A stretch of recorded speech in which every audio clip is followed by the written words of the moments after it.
We are live. Welcome to the Portfolio Builder Premium webinar. Today is October 22nd. Our high risk, high return portfolio is now up 313% year to date, outperforming the S&P 500 20 times.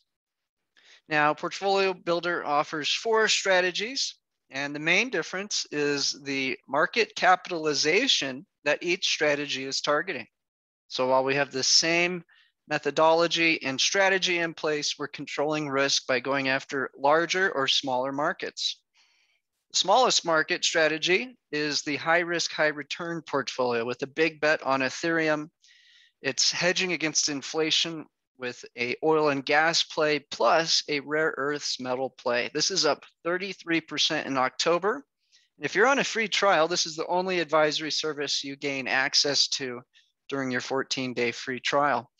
Once you upgrade, you'll gain access to 3 other strategies, which are going to be less risky and play larger markets. So the Safe Alpha is a US-based Warren Buffett strategy. Now, Buffett's big on Apple and banks. We're playing the entire tech sector with the leveraged triple QQQ, and then we're getting bigger bang for your buck, protecting against interest rates rising with a massive oil and gas play. That portfolio is now up 21% in October. Safe Growth Pro, I call the Ray Dalio strategy. It diversifies capital into Asia, Europe, and the US. So you have a big bet in emerging markets. You have a big bet in European markets as well as US markets. Also hedging against inflation or interest rates rising with an oil and gas play, up 16% in October. Now, if you want a hybrid, combining the Ray Dalio and Buffett together, plus a taste of crypto, our Bootcamp core strategy does that for you. So it's looking at where there are hot sectors that are either being propped up by the government or anti-government. And so namely, you're going to gain access to solar, clean energy plays with uranium, a play into the medical marijuana space, and a large Bitcoin play, plus some tech exposure to companies like Alibaba, which again is probably one of the best buys out there in the market today. So very good returns on all 4 strategies. And again, if you're on a free trial, the second you upgrade, you're going to gain access to the membership area that shows you the exact formula for all strategies. In general, if you are entering retirement or already are in retirement, I wouldn't be going all in on the high risk strategy. Makes sense to get either the Safe Alpha, the Safe Growth Pro, or the Bootcamp Core for the bulk of your money, and then put a smaller amount of capital behind our high risk strategy. So very good. We'll jump into these details and more as we progress through the presentation. So we're entering stock buyback mania next week. This week, we've got all the big FANG stocks reporting. And there's been, so far, the majority of corporations reporting have beaten on earnings per share. We have seen a few tech giants miss the target though. So keeping a very close eye on this.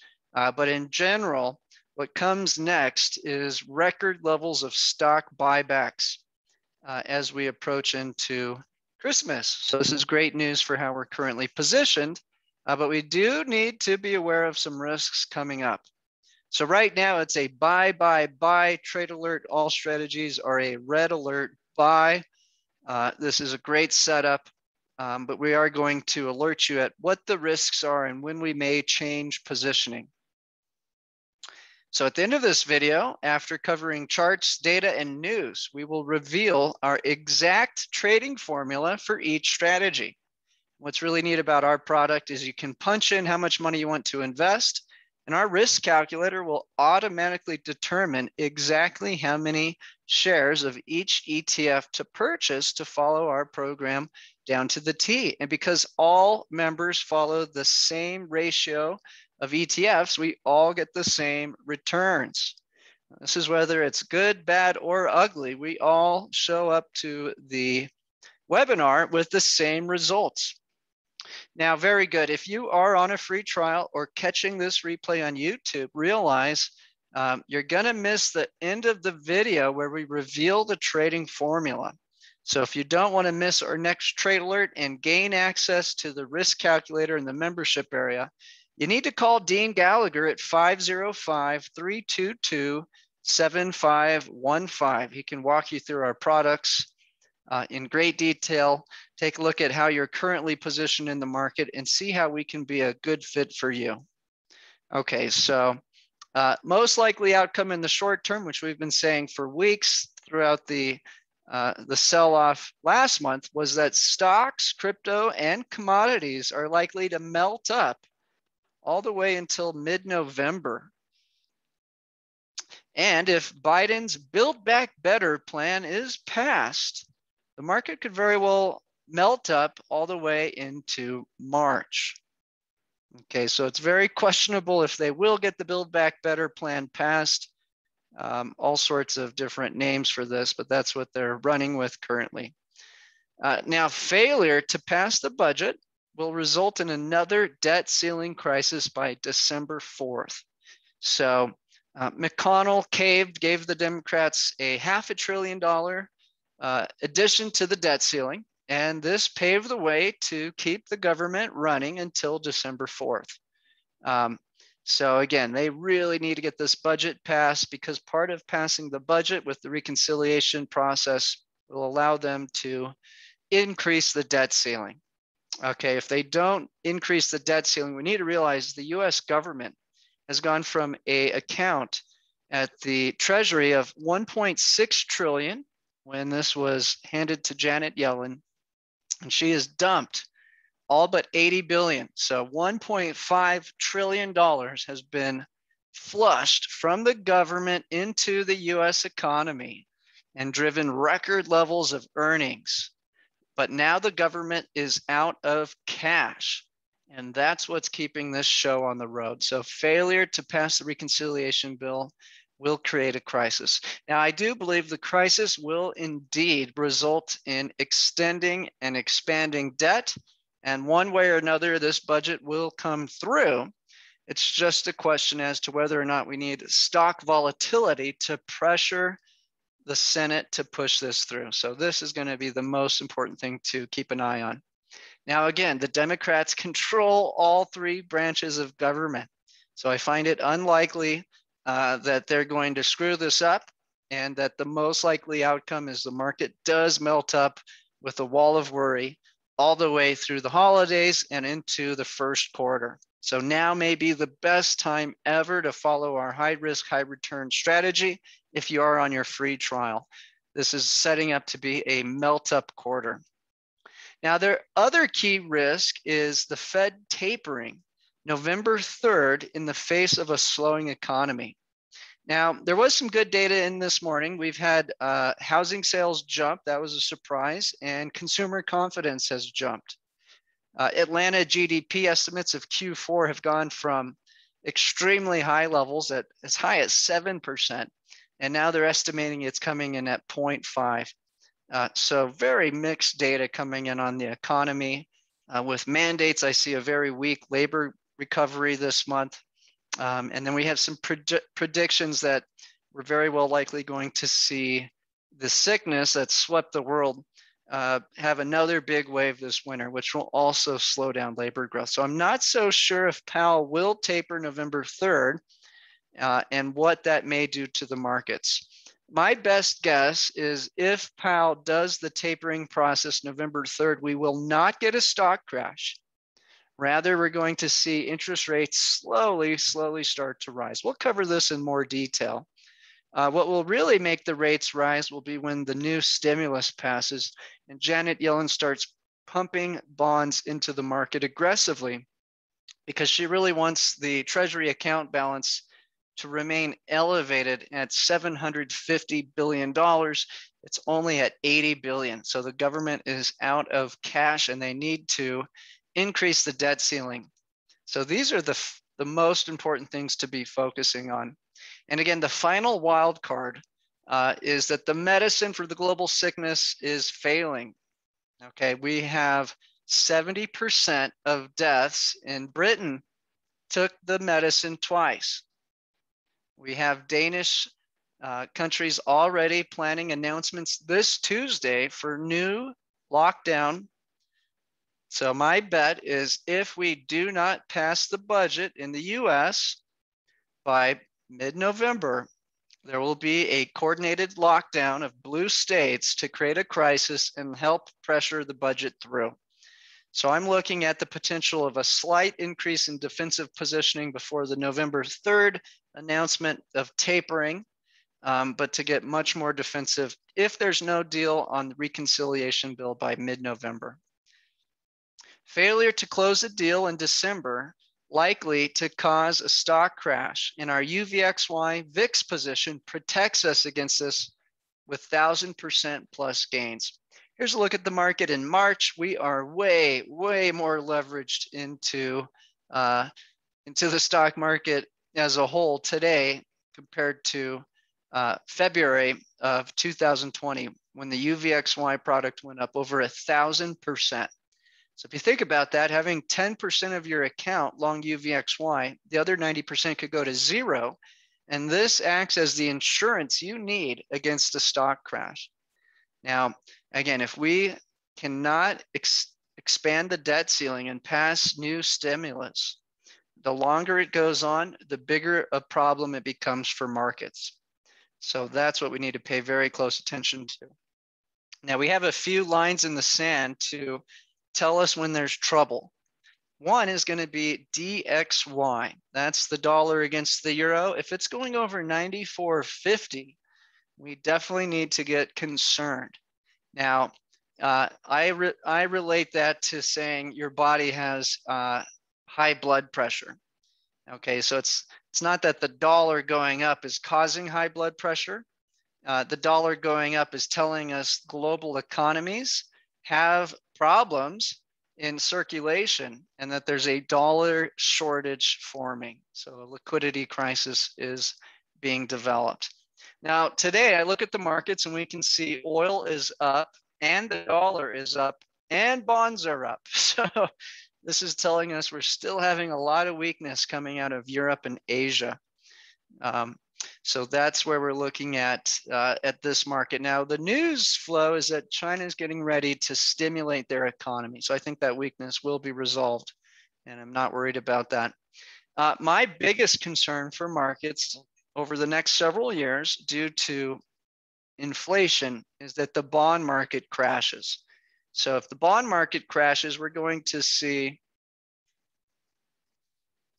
the TLT sell-off. And I think a critical level on the TLT is going to be dipping below 140. Today, the TLT is at 144.69, telling us that interest rates rising are not occurring and not problematic to markets. Now, furthermore, we can predict whether or not there's a high level of interest rates rising rapidly by tracking reverse repo. And we're waiting for that to dip below 1 trillion to signal we should be getting out of growth or tech stocks. So some of my clients are asking me if they should sell their Tesla a few weeks ago. And I said, absolutely not. Wait for the reverse repo to fall before doing that.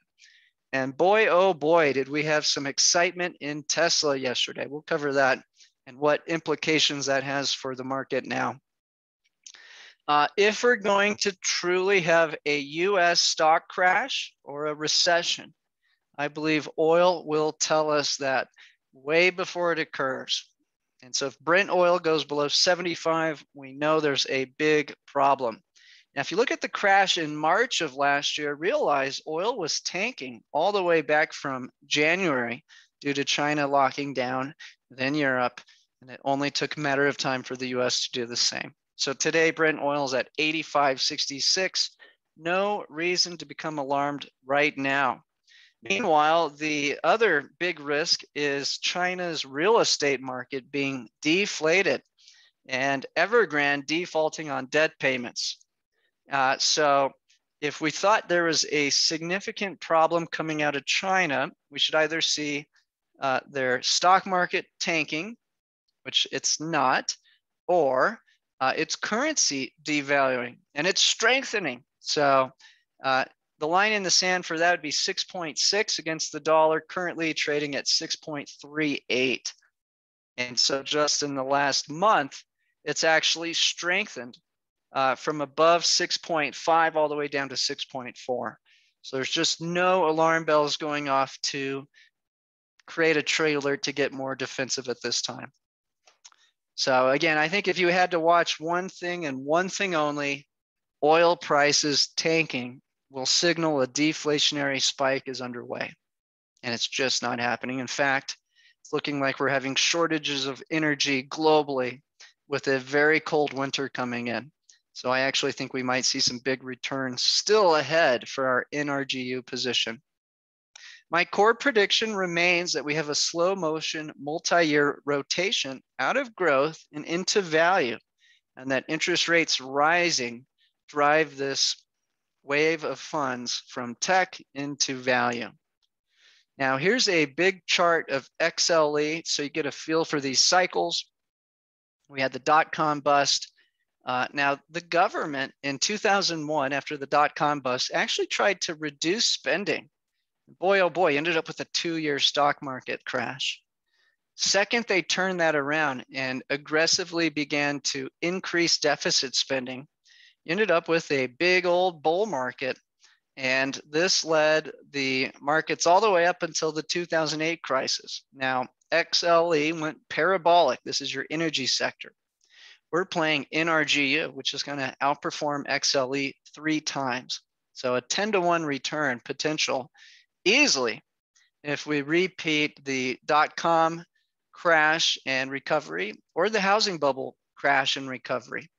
And the good news is the exact same setup is occurring, but at 3 times the speed. So we could be hitting some record returns with our NRGU position in the history of playing oil and gas plays, which is really ironic with an administration that's gung-ho on getting carbon emissions to 0 by 2035 or 2050. So funny how that works out.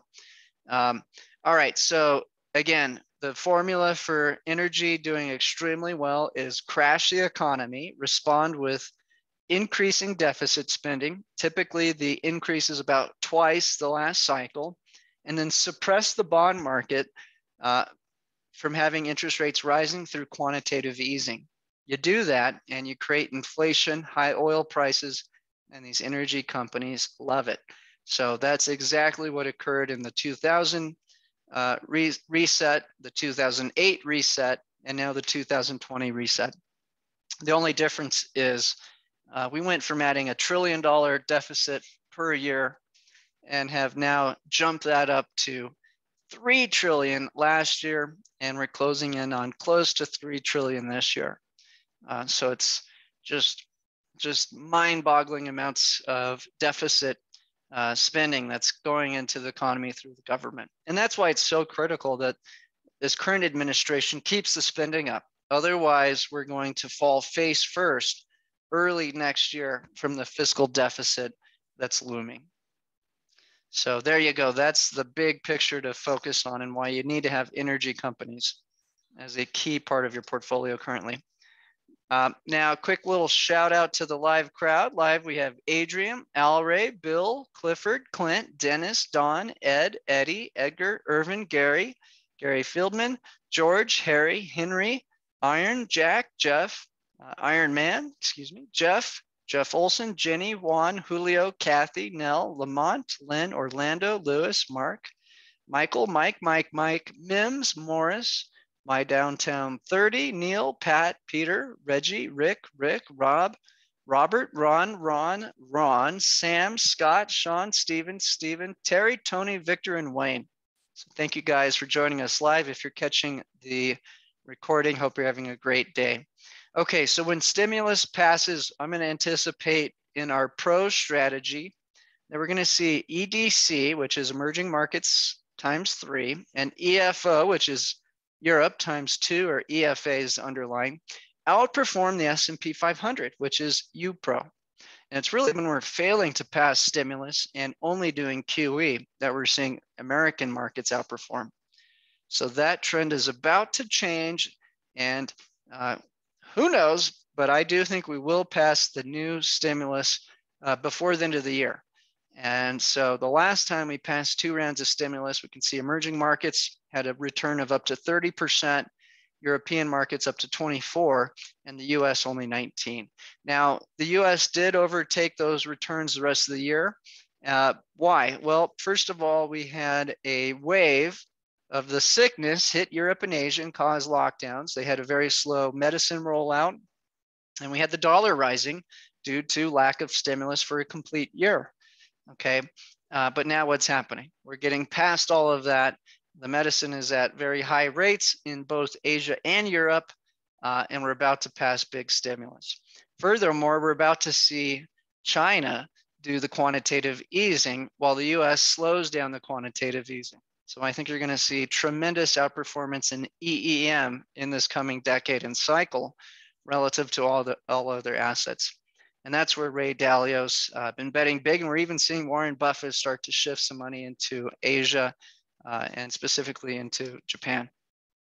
Now, the other big thing to watch out for are interest rates rising and growth to value rotation. This is a review of when the interest rates were really rising quickly earlier in the year. The yellow line represents interest rates rising. Green is the energy company, and the candlestick are tech stocks. So you can see at first, the tech stocks and energy stocks went up together on stimulus news. But when the rate of change of interest rates went up too quickly, this created volatility in tech stocks. So that's what I'd be worried about. If you're all in on tech or Tesla or Bitcoin, is that this is a fundamentally large risk here on out, especially after we get this stimulus through. So we'll keep a look on interest rates and how to predict those later in the presentation. The best indicator is going to be that reverse repo falling. That's going to tell us we have a risk of interest rates rising. So we'll cover that once we get to the bond slides. Okay, very good. So again, if you want to upgrade, give Dean a call at 505-322-7515. If we're going to have a stock crash, you're going to have a good heads up from this webinar, and you're going to know exactly what trades to make to actually make way more money in a stock crash than you ever could on the long side. So again, if we're going to crash, you'll know way ahead of time from this webinar, which we host every Tuesday, Friday. You're going to know exactly what trade to do and how to protect your money and lock in all the gains we've had from historic money printing that probably won't be repeated at this speed anytime soon. Okay, so let's jump into some data now. All right, so this is a really cool tool from the CME group, which predicts, based on market participation or interest rates, when exactly the Fed's going to start hiking interest rates. And so if you talk to economists, they're predicting rates begin to rise in 2023, which makes a lot of sense politically due to midterms. The problem is if the inflation gets out of control, the Fed's going to have to start tightening monetary policy to fight off inflation. Otherwise, they're going to have even larger problems at hand. So where is the market currently predicting this? So up here, we can click through it, but here it is. This is when they're getting very high probability. We actually get to, let me zoom in on this. So right now, the market is predicting that there will be 1 to 2 rate hikes, or excuse me, 1 rate hike from 0 up to 25 basis points, so 0.25 by June of 2022. Okay, so this is certainly ahead of schedule as to where I believe the Fed will be able to do this. Now, if we're getting a robust labor recovery, then certainly this makes sense. But this is also right around the time the tapering is supposed to end. So right now, if we're led to believe the markets, tapering will be complete by June, and the first rate hike comes in by June as well. And then if we go up to February of 2023, we can see that the market is now pricing in a probability of rates going up from as high as 75 basis points. Okay, so this is what crashed emerging markets and cryptocurrencies back in 2018, raising interest rates.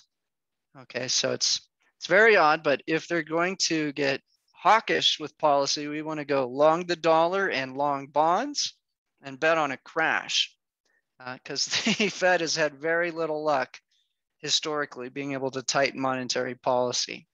And the only reason they will do it is if they have to, because of obscene inflation. So this is a ways out, nothing to freak out about right now, but this is what the market's currently beginning to price in on the bond market. Okay, in this, we're going to look at, let me reload it. This is the yield curve.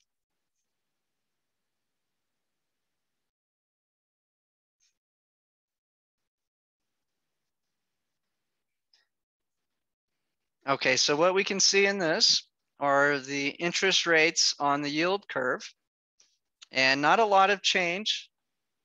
Let me go ahead and add in.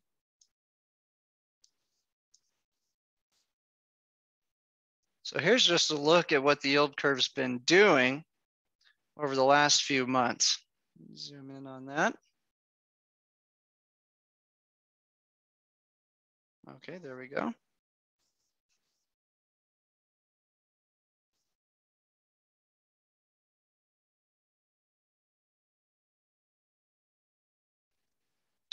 Okay, so we can see July, August,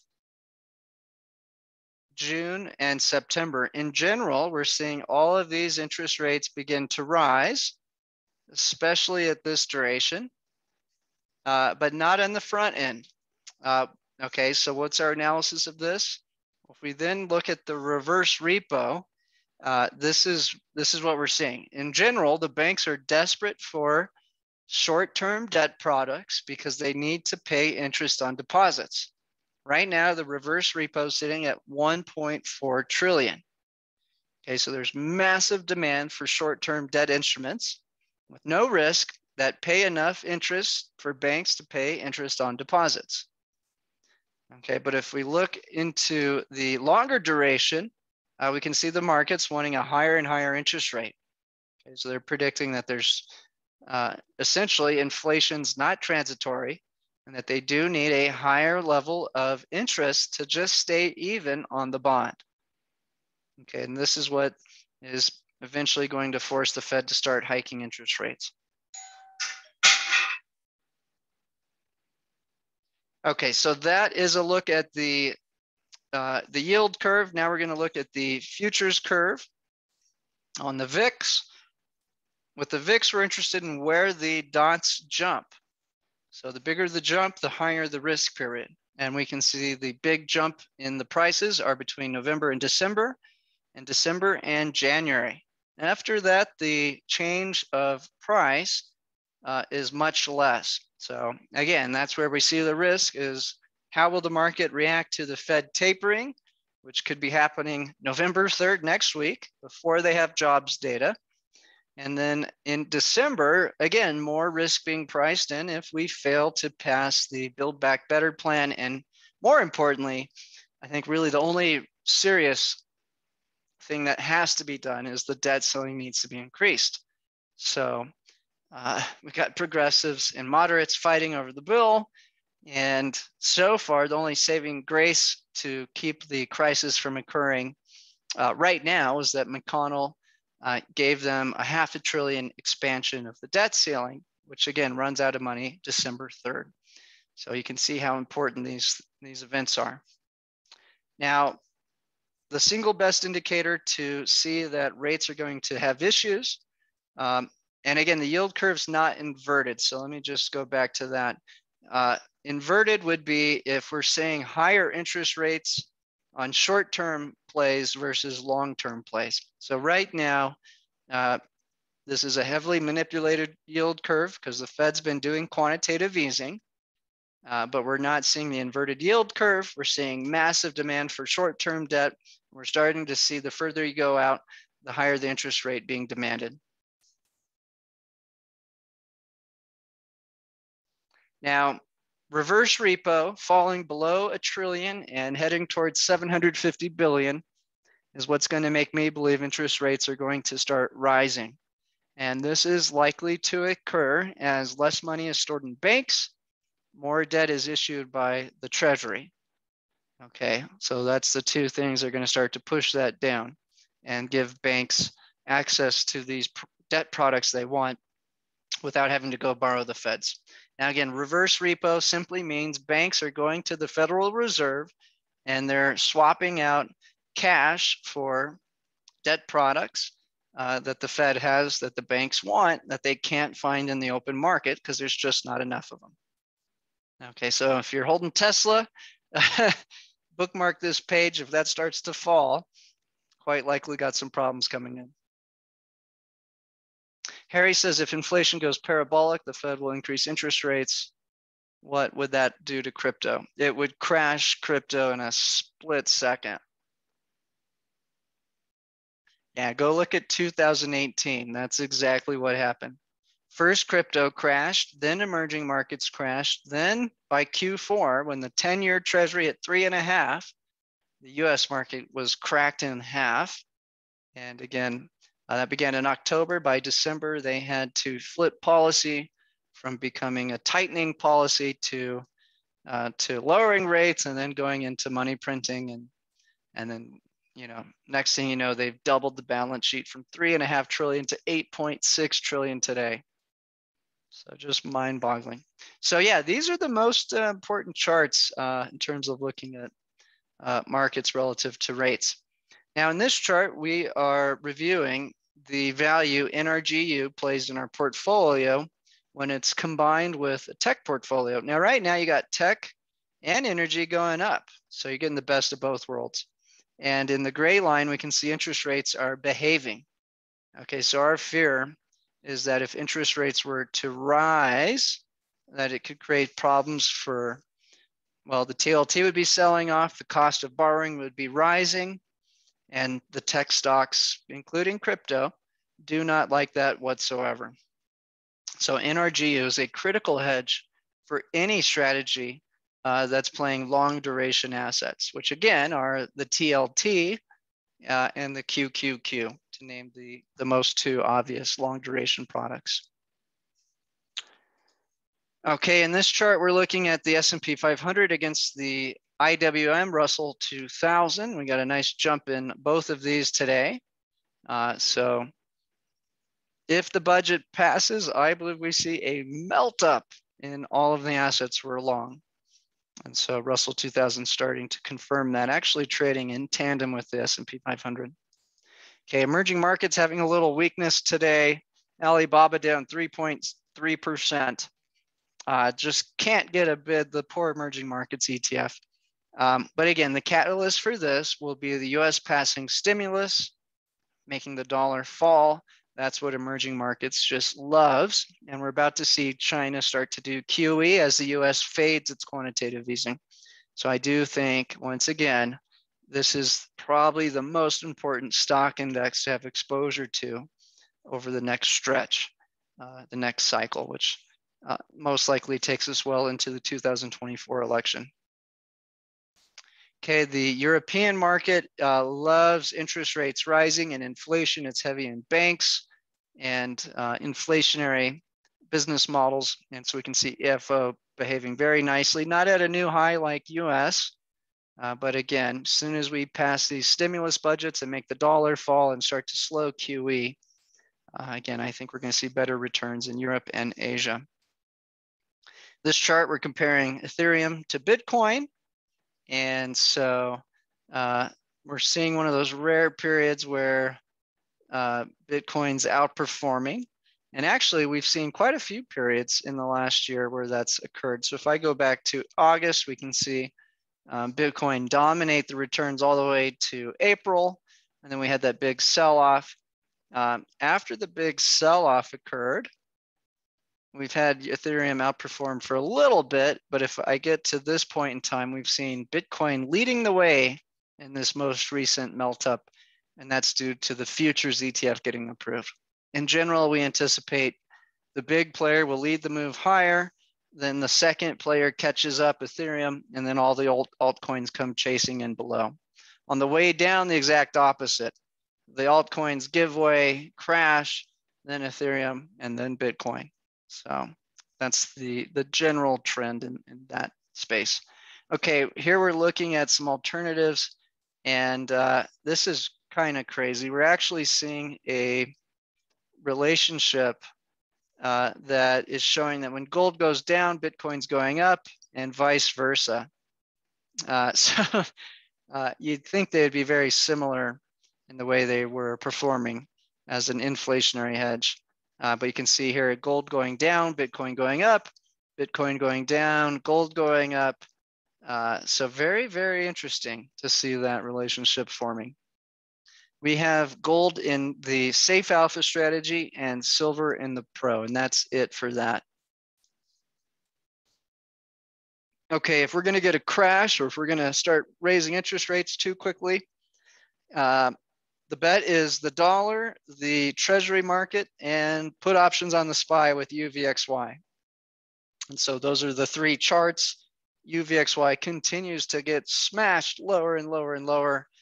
We're at very, very thin levels of crash insurance, and I do anticipate us adding to that in the near future. So I was telling you last week, maybe Friday, we do have Exxon Mobil doing earnings on Friday. So we'll see.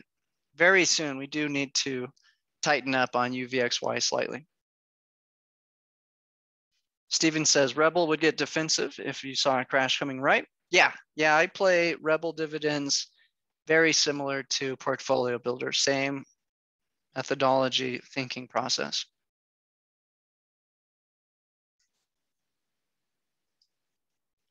Now in the Bootcamp core, we're looking at some hot markets.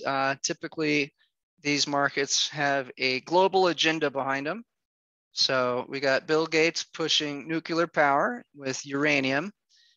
We played that for a little bit, got out. We've been mostly focusing on the inflation through oil with NRGU and have done extremely well, but looking to get us a long-term play in uranium. The only way we get to these zero carbon emissions is with lots of nuclear power. And it's going to take decades to get there. And depending on who's controlling governments globally, we can adjust our risk profile to that. Now, if we're going to have a bunch of populists take over the Senate and House and potentially other branches globally, then we're definitely changing our thinking process. If we continue to have the same people in charge who want to push the big agendas we've seen, everything on the screen really makes a lot of sense. So we've got uranium with URA, we've got rare earth metals, REMX, so that's your lithium and cobalt. We had Elon Musk say yesterday an interesting tweet about how it's not a demand problem Tesla's facing, it's a supply problem. And one of his big supply issues are the metals he needs for the batteries. So REMX plays that, COPEX for copper, TAN for solar panels, and then we've got MJ. Just more and more states are legalizing every single month. So the fundamentals have been getting big for that. They need a stock promotion though, and I'm thinking this reconciliation bill will fund that. So keeping a close eye on that. And then we have Fngu instead of the triple Q for our Bootcamp core, which is like the triple Q, except it's only 10 US companies that have the majority of call options. It has a huge Tesla play, plus it has Alibaba and Baidu. So you have some Chinese exposure. So there's still some upside ahead for Fngu soon as the Chinese tech giants get their act together. Okay, so look at these returns we've had pretty much piling up since the dollar peaked in early October. Okay, the dollar's only fallen from 94.50 to 93.50 and currently at 93.96. I believe we will see it fall all the way back towards 90, and that will probably be a peak in terms of our NRGU position.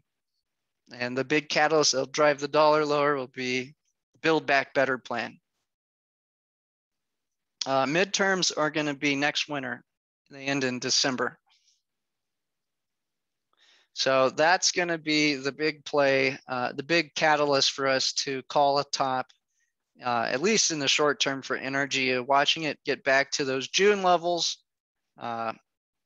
So in the 89 to 90 level, probably won't be too greedy. We'll probably take some profits, but yeah, oil can go much higher and so can NRGU, so long as the dollar falls, which it's very likely to do as soon as we pass new budgets and increase the debt ceiling. Okay, here's a look at the Chinese yuan.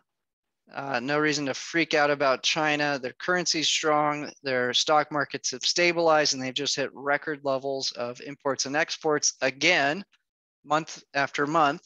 And they're getting ready to print more money. So not seeing any reason to freak out over that. Okay, there's the energy sector. Again, we've already reviewed that.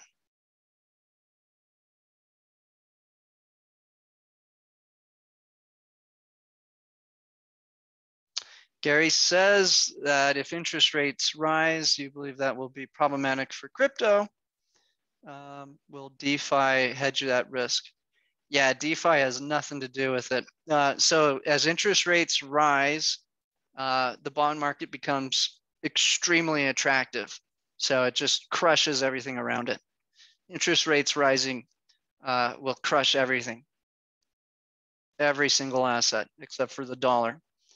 And that's because the dollar is just a leveraged bet on bonds. So yeah, I will look at the bond chart in a second. Yeah, nothing will hide from interest rates rising. Absolutely nothing. Okay, so Bitcoin has been leading the way up as we predicted. Ethereum chasing it. Now, if you're betting on Ethereum, I'd be hedged against Ethereum with Bitcoin.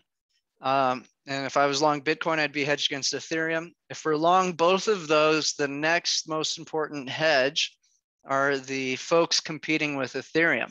And they are Cardano, Solana, and Polkadot. I'm less interested in Ripple and Binance Coin. And again, so if we're thinking that Ethereum maybe is the MySpace, and we've got Cardano coming in here with Facebook, or Solana coming in here with Facebook, that's the thought process. Now, Ethereum is really a big bet that we're going to go rebuild all the software that we use today. And we're talking literally everything that's centralized, and we're going to decentralize it and build all these applications on the backbone of Ethereum. Right now, there's really not much that's been successful except for Uniswap, which is the DeFi exchange. So think of Uniswap as a ripoff of Coinbase that's decentralized. That's really the only super successful software that's been developed on Ethereum to date. They need to develop a lot more. It's going to take a long time. So that's the way I look at the cryptocurrency space in terms of what to have your exposure to. PancakeSwap is the equivalent of Uniswap for Binance. Now, Binance likes to list all sorts of coins that are deemed securities by regulators. So Binance gets kicked out of country after country because they don't care about regulators. And so if you can't gain access to Binance through your country because you've been banned, then you go to PancakeSwap. And so that's why PancakeSwap's been having such great growth. So that's our other big play at Rebel Dividends. It has a 70% staking reward. It's trading at 50% from its recent high, and it's one of our larger positions at Rebel Dividends.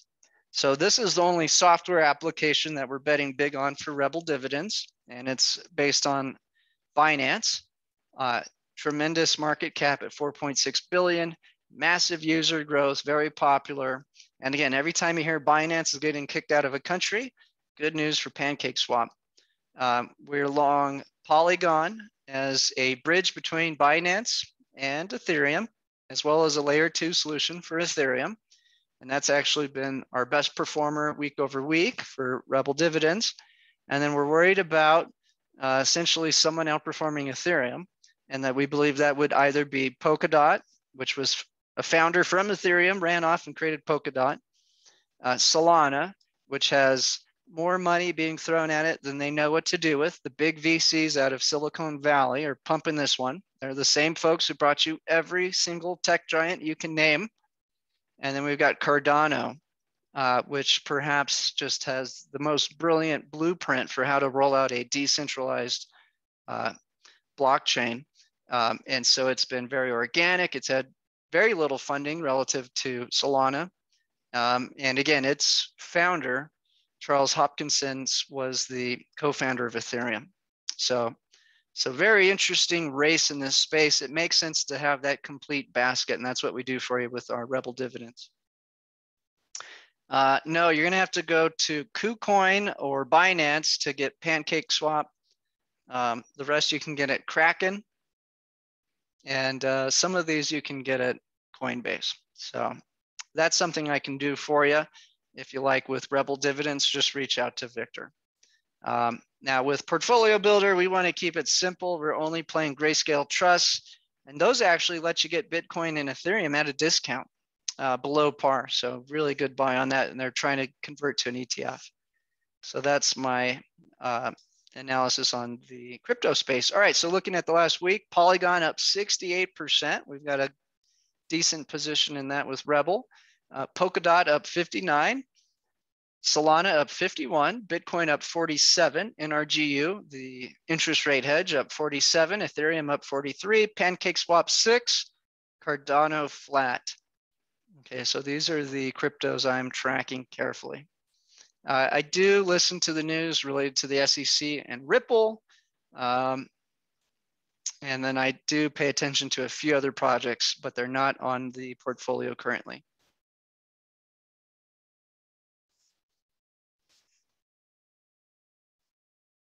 Okay, so very clear, the medicine being used to treat the sickness stops working after 90 to 120 days.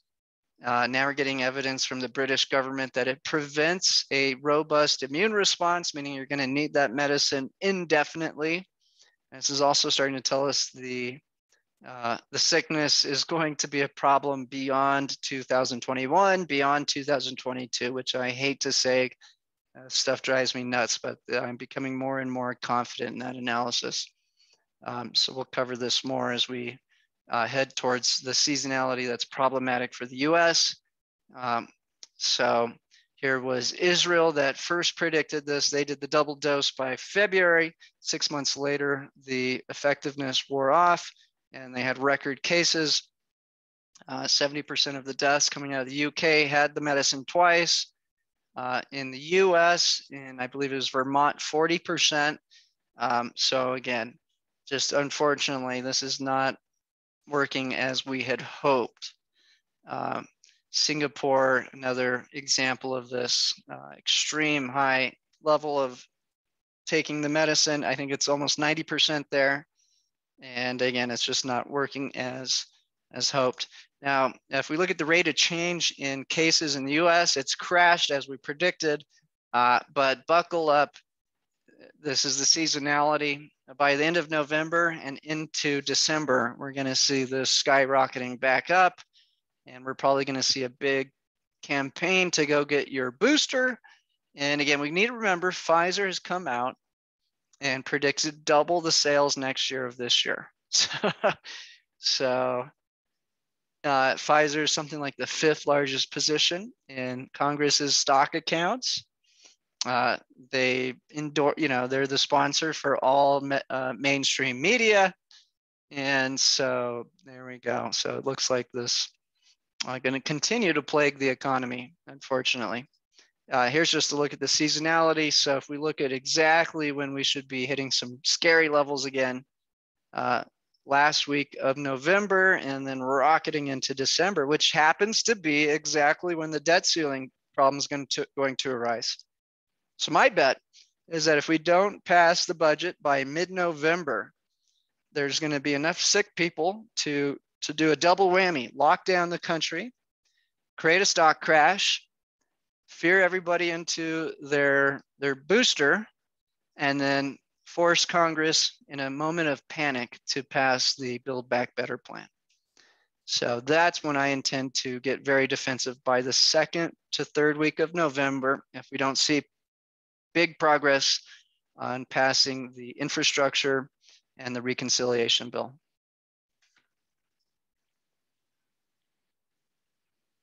Okay, now the UK is already started. We're already having Danish countries start to announce new lockdown plans next week. So the writing's on the wall. Okay, so there's India.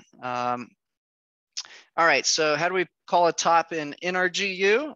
Well, if you look at a leveraged product, you think it's overbought and probably itching to sell it. If you look at the underlying, our big position is Exxon Mobil. They have earnings on Friday. They have record cash. I do not think the time is to sell. So yeah, here's your chart. I do think Exxon Mobil very likely could go to new highs. So I'll start reducing our position as we see the dollar index head towards 90 and Exxon Mobil heading towards 100, at least starting to curb that. Now, again, if we think there's a lockdown, that'll crush oil prices and create a volatility event. So probably a tiny, tiny increase in hedging either Friday or Monday. And then if we don't see big progress on the spending package by mid to late November, that's what I'm thinking for getting defensive. Otherwise, this is set to rip higher. Now, interest rates typically follow oil, and we can see that they're just not. So we've got interest rates falling and we've got oil going up. This will not continue for long. Either the interest rates go up or the oil price goes down, or both, but highly unlikely this trend continues. Now, remember, the Fed's been suppressing rates. So what's going to happen if the Fed stops suppressing rates? They'll probably rise until they create a crash. And so that's how we're hedged currently. Okay, some other futures markets to keep a close eye on. We've got on this chart, natural gas had a bit of a dip going back up. We had, let me hide this because it makes it hard to see the copper. Copper was trading flat. We said, get ready, it's about to jump. And boy, did it jump, little pullback, but it's just going to keep going higher. They have to taper and raise interest rates, likely to stop this inflation. And unfortunately, that will lead to a crash. Okay, lumber futures had crashed violently, and then we have record housing sales, interest rates come back down, and we're back to lumber futures rising just from the 16th. I think it's up 50%, up as much as 64, currently up 45. Baltic Dry Index, another measurement of demand with shipping. And so we can see it's has pulled back a little bit, still at very elevated levels. We've got something like 110 ships sitting outside of the coast of California. All right, here is the bond market. And boy, oh boy, betting against the bond market's been a bad bet since Alan Greenspan came into office as the federal chairman in the early 80s, and Paul Volcker stepped out. But you got to realize there's a decade of the bond market crashing from the 70s through the 80s. And so is that what we're going to eventually head into? Uncontrollable inflation? Maybe, but I would believe we have to get the job market up massively to have sustainable inflation like the 70s. So my bet is that we're going to break this high at 2.4 and go no higher than 3 before it tanks the global economy. So as soon as we break that 2.4 level, I will start to sell commodities and buy treasuries for our clients. And if we get anywhere near 3, we will get a massive position and bet on a crash.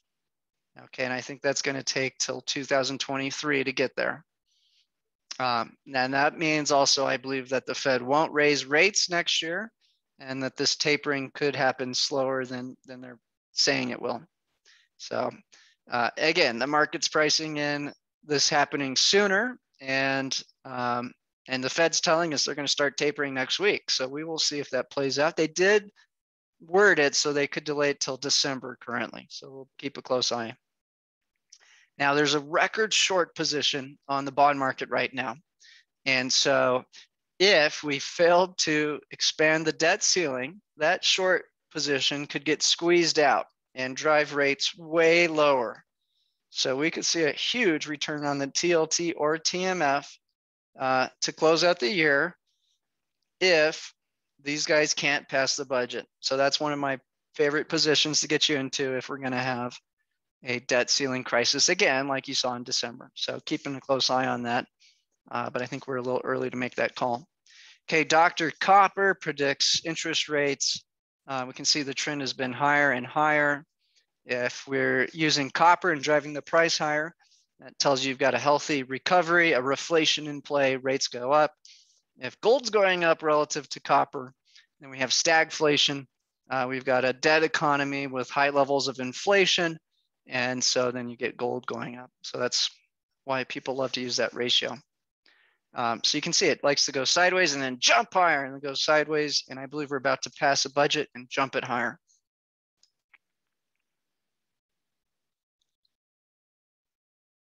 Kathy says TLT would go up. Yeah, if we fail to increase the debt ceiling, the bond market's the TLT is gonna go parabolic to the upside for us. Okay, so here's the 3 critical bond markets. LQD is investment grade bonds in the turquoise or cyan color. Green, we have TLT, that's US government long end of the bond market, 30-year and 20-year bonds. And then JNK, that funds all the IWM Russell 2000 companies. If any one of these 3 are falling, trouble ahead, okay? And that means that it's going to cause the trouble before it's occurred. On the other hand, if we see these going up, that could very well, the TLT going up would likely occur because of a crash, as people are looking for a safe haven asset. So nothing really remarkable. These markets have been trading relatively flat or going higher, making rates cheaper and making it easy for government, investment grade corporations, and junk corporations to get that lending they need at a cheap rate. All right, this is the chart where we track the debt issuance. And again, until reverse repo starts to fall or the TLT starts to crash, we're not going to be worried about Janet Yellen issuing debt. And again, there's a limit. She's going to hit the limit again by December 4th. So at this point, that's not a concern. Okay, the jobs recovery is dead the last 2 months. It had 2 good prints before that. I believe October, November, and December are going to be relatively weak. And that this is going to potentially slow down or delay tapering and slow down or delay rate hikes. And that we may not likely see strong labor growth till February, March of next year. So we'll see, but that's how I'm looking at labor markets. Okay, I predicted the core inflation rate would be flat or down this month, but begin to rise again next month. So that did play out. The longer this goes above 2, the Fed's mandate, the sooner they're likely to have to fight inflation with hiking interest rates. That's why the market's predicting they're going to need to start doing this in June with a 50% probability currently.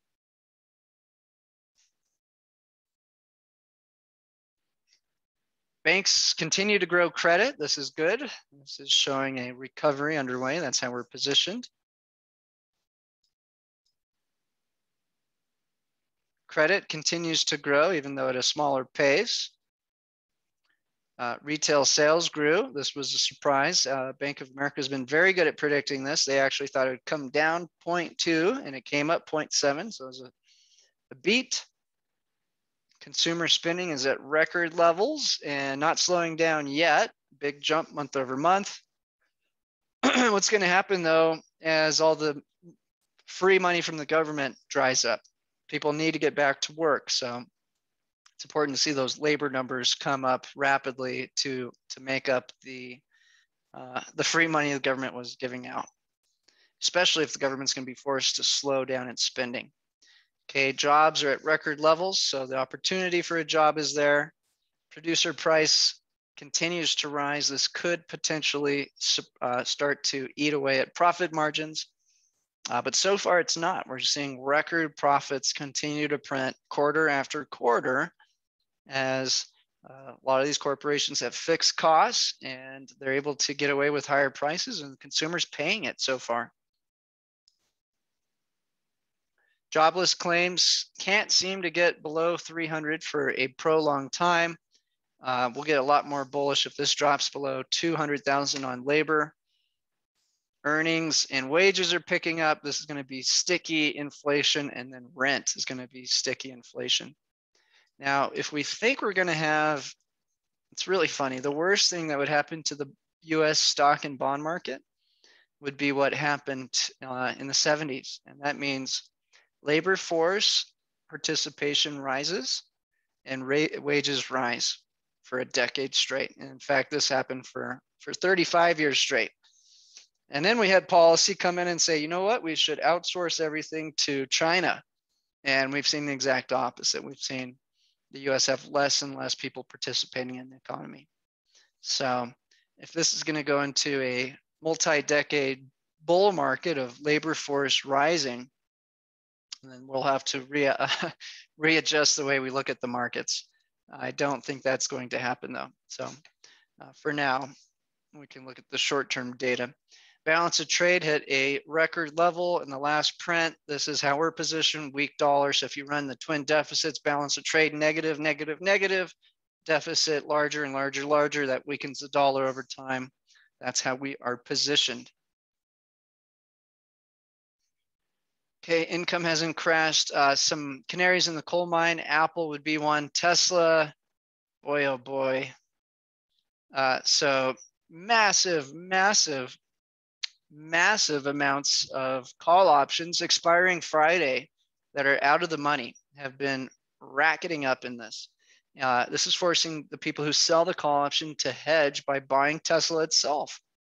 So watch out. This could get volatile after Friday unless everybody rolls over their call options into next week. So you might want to look at taking some profits here if you're extra long Tesla. This is now a key critical market risk. It's now 5% of the QQQ and 2.5% of the SPY. It's got a larger market cap than every car manufacturer combined, while only accounting for 3% of global auto sales. The net worth of Elon Musk is now worth more than Exxon Mobil. So just comical to say the least. Could it go higher? Reverse repo is not telling us rates are about to rise. Government's failing to pass the budget. So yeah, we'll keep a close eye on it. If we see Tesla tanking, there could be volatility ahead. But wow. Now, ARK Funds sold all its Tesla. Boy, oh boy, come on, Kathy Woods. So this is a extremely oversubscribed, highly risky ETF that is extremely long duration and will get devastated if interest rates rise. I would love to buy this after we think interest rates have peaked, which I think, again, will hit around 2023. So good luck, Kathy. It's funny. We've got, well, we'll see some tweets. We have Kathy, Jack Dorsey, and Elon Musk all commenting on global macro. So we'll look at their commentary. But boy, and then Michael Burry trying to short Tesla. At this point, boy, he did it right here. So he was right for about a week and then just got completely obliterated. I heard he deleted his Twitter account again. So, okay, Tencent is a massive software company. We have exposure to it with EDC. Facebook doesn't own it. Tencent does. They've got their hands in Hollywood. They own just about every phone app that exists. Very important company.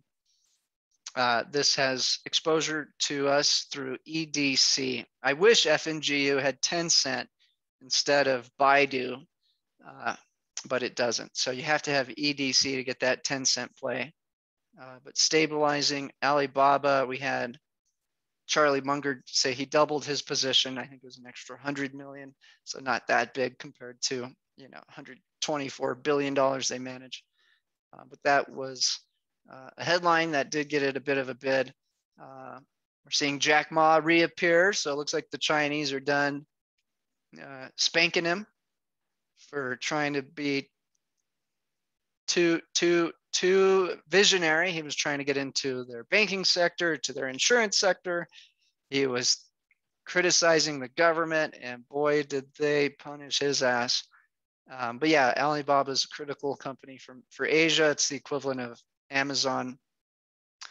So I love EDC because it has a huge Alibaba and Tencent position. And I love Fngu because it has that Alibaba position. And again, this is really a good way to get a read. Is China going to collapse things? Well, if their two national champions are crashing, then that's certainly something to become concerned about. Okay, Samsung still not getting a bid. Definitely on our radar. And then Toyota just kicking ass, taking names. So the three that are of interest would be Tesla, way overbought. If that starts to tank, there could be problems ahead. Tencent needs to slowly recover. Alibaba needs to continue its recovery. And then we need to see Samsung stabilize here. So those are some of the canaries we're keeping a close eye on. Okay, China has been beginning to print over the last 2 weeks to stabilize their housing sector, which represents something like 70% of their wealth. They don't want to crash the housing market. They just want it to stop going up so quickly. It was pricing people out of housing, slowing down their technology sector, creating too much inflation in the economy. But the problem is that's a huge part of their GDP. So it looks like they're ready to stop trying to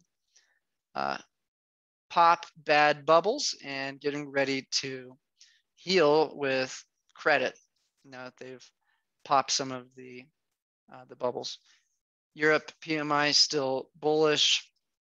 Here's the Chinese imports. Here's a new print. Just again, nothing weak about China. They're taking the strongest economy and they're using it to do a few things. One, to consolidate power to all the dissenters. And then they looked at any market that they didn't like and that had foreign exposure, and they went and popped them. So all the foreigners got screwed who were invested in a number of sectors. The education sector was one. Now the real estate sector was mostly internal, so that was pain from within. We saw them hit their tech sector, and now they're starting to regulate the financial sector. This is all in the name of making Chairman Xi much more powerful, getting rid of a lot of these fast rising tech stars who are speaking out. They shut those guys up. They popped a lot of inflation in the economy. They kicked out the Bitcoin miners. They've outlawed video games for kids, except for Friday nights for 1 hour, all sorts of stuff. So just very interesting to see the path China is taking here. There's their exports again. So no signs of weakness there. All right, let's look at balance sheets. So U.S. central bank balance sheets supposedly going to taper and end its QE program by next summer, if we're led to believe what they're saying. Meanwhile, we just hit a record print last Thursday, $8.56 trillion. Now, we can see just here's when crypto popped, right? So what are they doing? They're trying to sell, they're trying to do quantitative tightening and raise interest rates. So why would they do that? Boy, oh boy. Just crushed everything. And then they had to reverse course. And wow, so we went from a bottom of 3.7 trillion to printing up to 8.5 trillion. Now it's still, I believe, another $500 billion coming in till summer. So even though they're slowing down the money printing, they're not stopping it. ECB had a big print. So again, all this talk, but they keep on printing. And now we're seeing China's beginning to print as well. Japan has slowed down and stopped. So, okay, let's look at that. Let's go ahead and hop into some news now.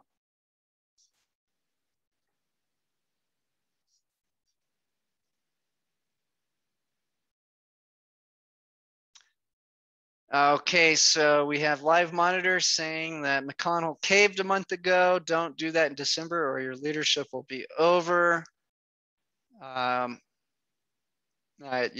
think McConnell's really in an alliance with the same people that control the Democratic Party. So we will see if they throw him another bone if they can't pass legislature this November.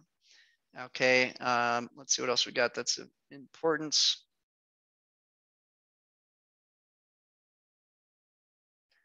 We still get these headlines from Jayapal and Manchin, so no real progress there. They sound like they're making progress, but who really knows? 84% of companies have beat earnings, so earnings are looking strong still. There's a global climate summit, but China's not going, nor Russia. So just the US and Europe showing up for this climate agenda. And we have Michael Pettis, an expert on China. It's pretty clear that Beijing plans to soon step up the credit accelerator. Yao, an advisor to the State Council, said last week infrastructure investment would play a pivotal role in stabilizing growth in the fourth quarter and next year. And that's what we tend to see, is that Asia turns on the printing press when US slows down and they take turns.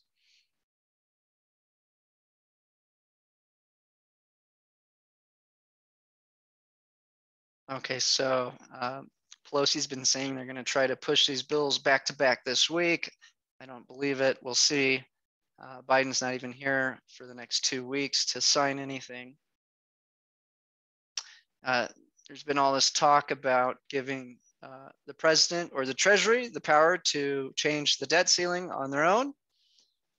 So that would be something else, but that's nothing to worry about right now.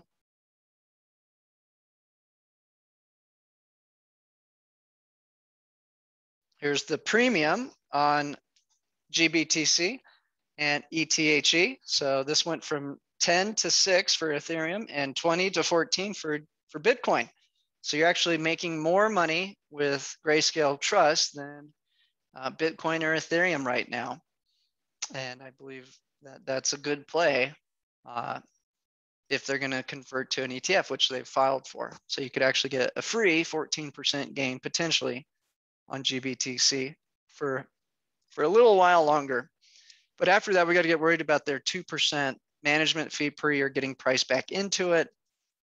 So right now, this is a place to get these cryptocurrencies at a discount. Now, if you like Ethereum Classic, which I don't know why you would, you get that one for 44% off.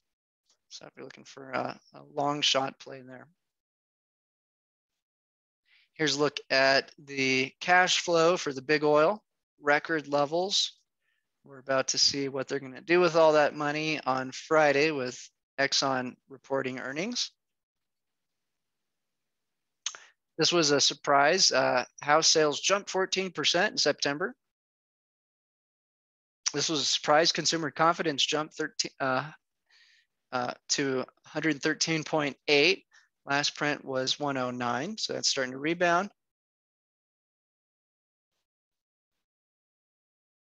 All the big oil people are warning that we're going to have supply shortages for a lot longer, and we need massive investment to get there.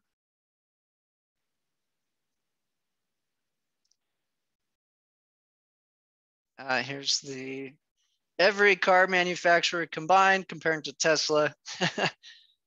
And I think they represent 3% of the total sales. So just crazy, the world we're living in right now.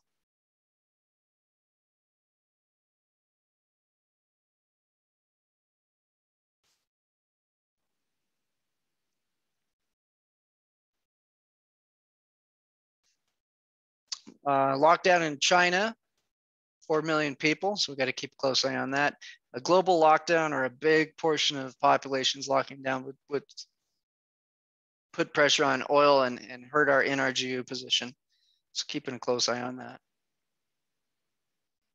that. This is some odds of the Fed hikes, which is what we were just looking at. So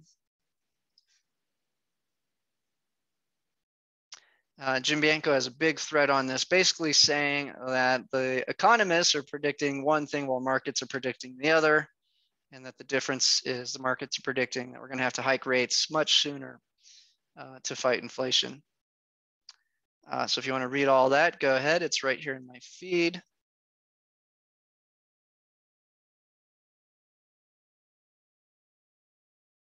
China injects 30 billion yesterday into reverse repo. A lot of people think Tether will create a volatility event that's extreme in Bitcoin. So I'm potentially looking at some put options we could do that are out of the money on some stocks that have exposure to Bitcoin. So Marathon, MARA, and MicroStrategy come to mind, and Galaxy. So at this point, not saying to do that. This has been hyped up for years. So far, nothing's come of it. The claim is that Tether doesn't have the money that it says it does and just prints fake Tether and buys Bitcoin with it.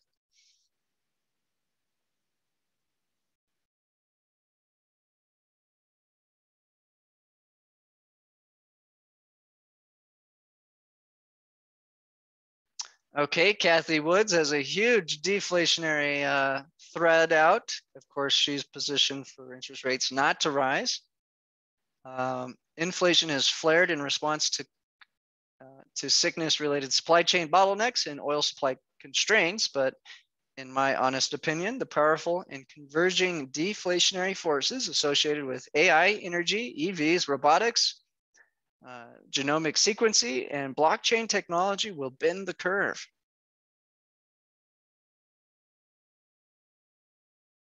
She was predicting just a few months ago oil was going to crash to, I think, 40, which we did not believe in. Cinema is not answering questions why she won't accept tax hikes on corporations. Well, it's because that's who her donors are.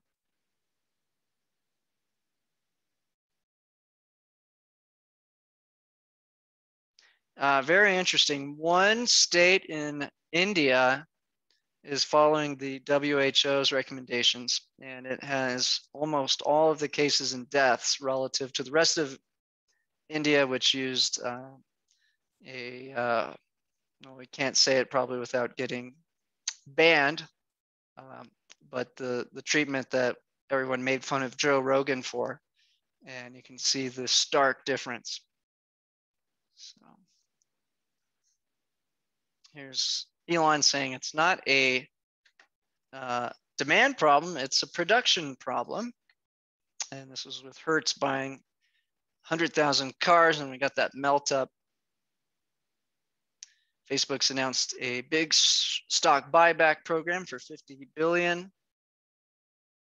Here we have MAGA and BLM teaming up, upset about banning Kyrie Irving from the New York basketball team.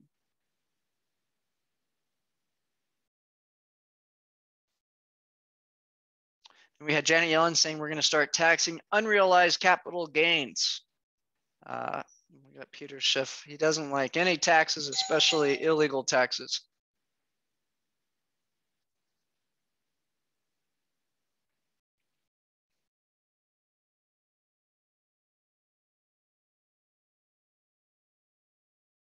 Now, the Canadians had a Chinese CCP family member in custody and released her. So here she is celebrating. She was doing, I think, transactions with Iran in oil that were illegal. So just the general look at whether or not we're about to crack down on China or not. And the answer is absolutely not.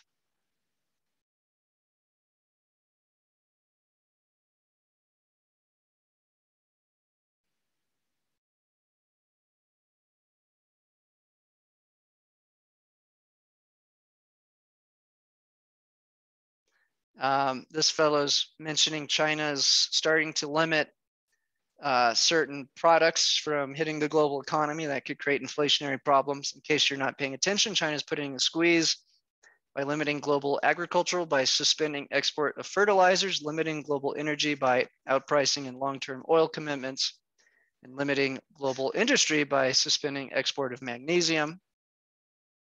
This is a beautiful chart of Treasury. So you can see it's only lost you money 5 times since 1975. So I can't wait to get us back into these products, the Treasury market. There's a small chance we get into it in November for a quick hit. But my guess is as soon as they start to hike interest rates is when we want to go long bonds, and that'll be peak interest rates. So right now the market's pricing in that event in June, which is a half year sooner than I anticipated, which is January or February of 2023, simply based on politics. But will the inflation force their hand? So we'll see. Here's a look at China starting to print money. So you can see they did no money printing all year while the US was doing it. And now they're starting to turn on the credit machine. So again, that's really good for our emerging markets position. Okay, great. So that does get us about a day or two back in time. So we're about to review the formula for our strategies. If you're catching this on an advertisement in YouTube, it means your free trial is over and you're not going to see the exact formula. So don't miss out on the trade alert. Call Dean at 505-322-7515 to upgrade your free trial and gain access to the critical part of the video. This is where all the magic happens, and we're going to reveal our exact trading formula for all 4 strategies. Okay, so very good. Let me stop the that part of the recording and